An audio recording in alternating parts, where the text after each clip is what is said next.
Back to the tractor. Okay, here you can see more straps in the fuel tank.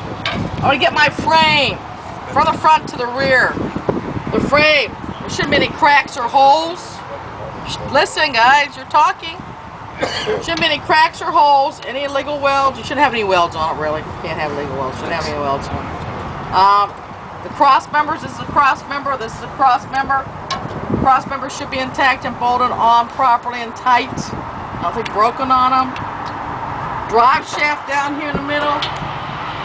And it's coupled up properly all the way back. There's nothing, no foreign objects in there. Keep it from working properly. It's not cracked or broken, twisted. Catwalk and steps are now on the new version.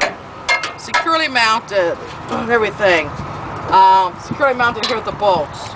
There's no loose objects on here that would fly off and hit anybody behind you. If you stow anything on it, make sure it is stowed properly. My electrical line here, my air line for the service and the air line for the trailer. Properly mounted to the back of the tractor, no audible air leaking from the lines. I'm going to follow all three lines up here to the front of the trailer. Electrical cords properly mounted to the trailer box here. Airline, this is your service airline.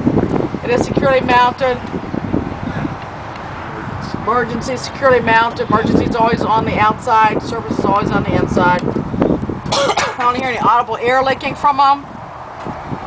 I didn't work this. I'm going to assume, you shouldn't assume. That makes it what? There's air leaking up here.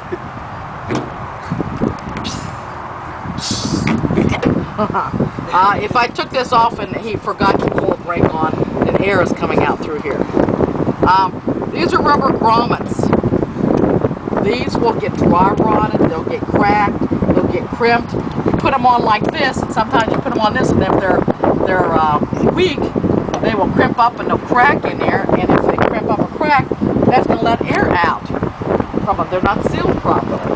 So check them, make sure they're working. If there's got any air leaking, you should always have extra ones in your cubby box. Ask the mechanic if you put extra ones. They're easy to take off with a penknife. Sometimes the examiners will say, well, would you take one apart for me? Let me see it and talk about it. Other ones say, just talk about it. I tell you to talk about it. The electrical cord. Okay, all three of these should be up off the catwalk area and frame because you don't want to be dangling down here to cause a hole. My electrical cord shouldn't have any bare wires. There shouldn't be any illegal electrical tape on it. The airlines, they shouldn't be dry rotted, cracked. I did this one day, cracked one. They should be. See? Hear that?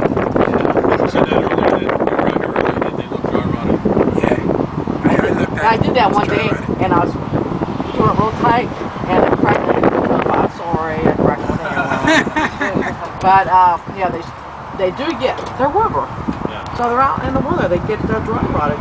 So they shouldn't be dry rotted, cracked, crimped, no holes in them. See how the dry rotted. Excuse me. I can't pronounce that word, but you can explain to me what that is and what they're talking about? Longitudinal members. What is that? Cross member. Cross member. Called a cross member. You call it a cross member. Same thing. Why do y'all put that in there? Because it's in the CDO book. They wanted to screw all of us illiterate. It's in the test book. These are cross members. Cross member. That's a longitude. Thanks, guys. So we should drive. I asked the same question this morning.